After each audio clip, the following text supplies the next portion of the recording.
In any highly competitive environment, you eventually have to decide how you are going to build your team.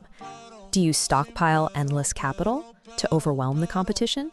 Or do you rely on hyper-efficient chemistry to beat the odds?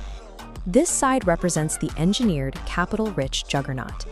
The other side is the anomaly, an organization mathematically priced at 5,000 to 1 against, running on perfect alignment and zero margin for error.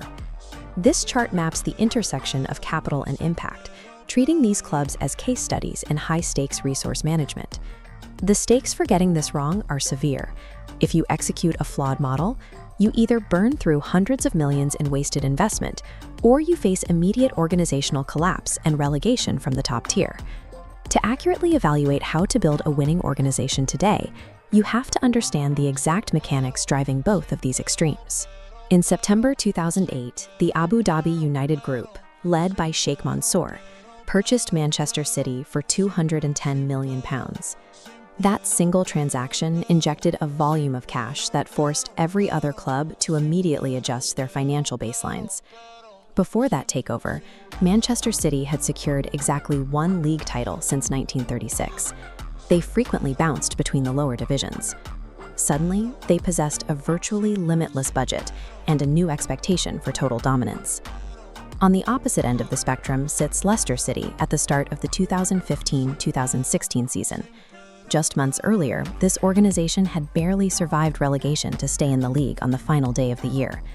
Bookmakers assigned Leicester 5,000 to 1 odds to win the title.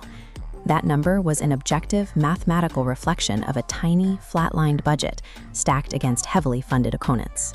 These two clubs started from the absolute maximum and the absolute minimum of financial advantage. They provide a perfect laboratory to test how these opposing strategies actually perform under pressure. When you have infinite capital, the immediate strategy is to deploy massive financial force to acquire proven, world-class assets. Looking at our quadrant chart, you see the direct results of this spending. Within weeks, City dropped a record £32 million on Robinho, mapping high on both capital and impact. Over the following years, they added Sergio Aguero, David Silva, and Yaya Touré. But acquiring expensive talent at speed creates a structural trade-off. You get an immediate injection of quality, but it results in a chaotic squad completely lacking in clear tactical direction.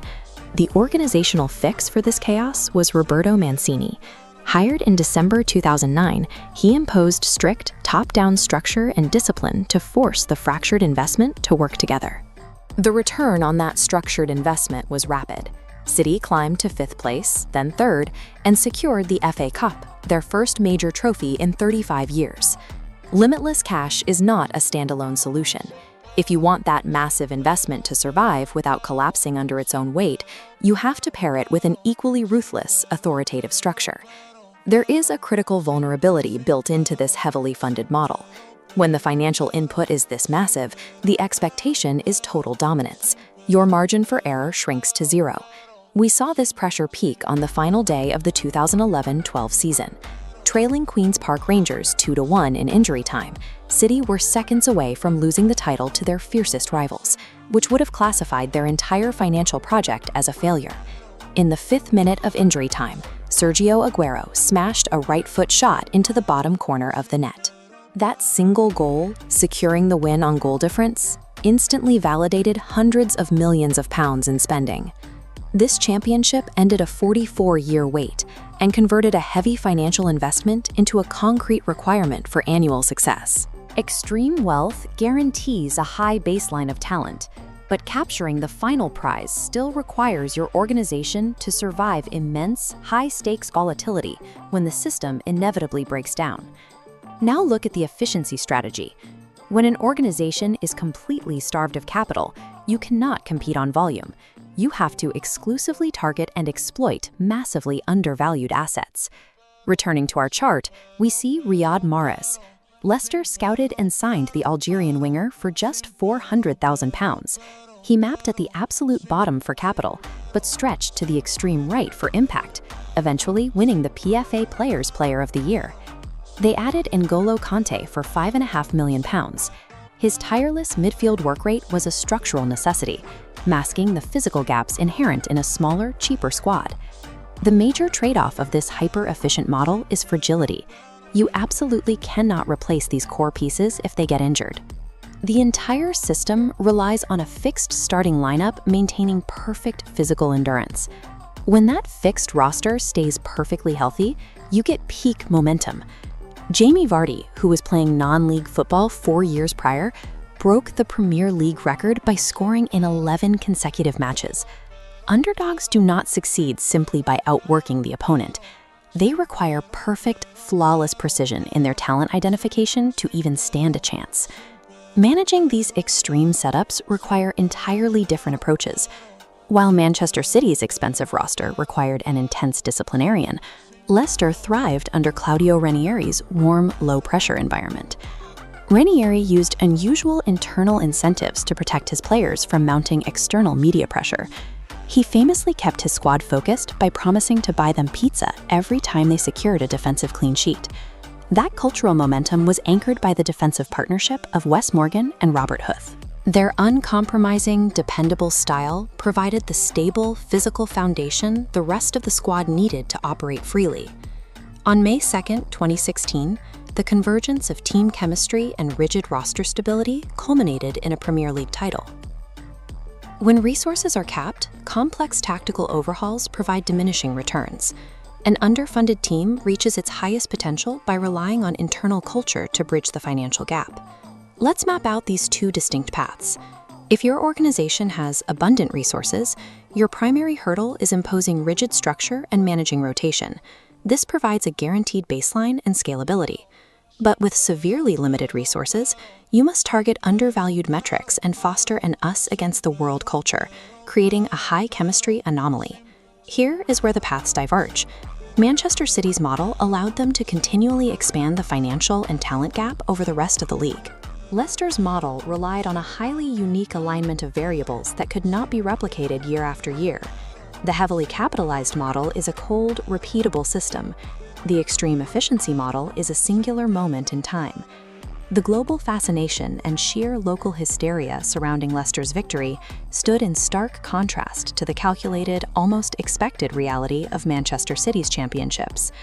Leicester's 5,000-to-1 miracle captured the imagination of people who had no prior interest in football because it completely defied rational logic. But you have to look at the harsh strategic truth. Despite the deep romance of the underdog story, Leicester's absolute inability to repeat the feat proves that perfect chemistry is not a reliable long-term blueprint. Hyper-efficient chemistry and a flawless culture can occasionally steal a championship. But if your ultimate goal is sustained multi-year dominance, the massive financial juggernaut blueprint remains the only objective reality. Before 2016, English football was defined by a deeply traditional, physical style of play, but the league was on the verge of a shift in its tactical identity. In the summer of that year, Pep Guardiola arrived at Manchester City. He brought a reputation for building dominant, high-possession teams at Barcelona and Bayern Munich, with an emphasis on technical precision over physical grit. Just miles away, Jürgen Klopp had already begun his work at Liverpool. Within months, Premier League had become home to two of the most influential tactical minds in the world. These two managers represented distinctly different approaches to the game. Guardiola focused on creating a rigid, meticulous order, while Klopp built a system designed to thrive on disruption. This clash turned the league into a testing ground for two competing philosophies, a drive for total control versus the weaponization of chaos. At Manchester City, Guardiola immediately began a squad overhaul. He released established players who did not meet his technical requirements, replacing them with specialists capable of executing a complex passing game.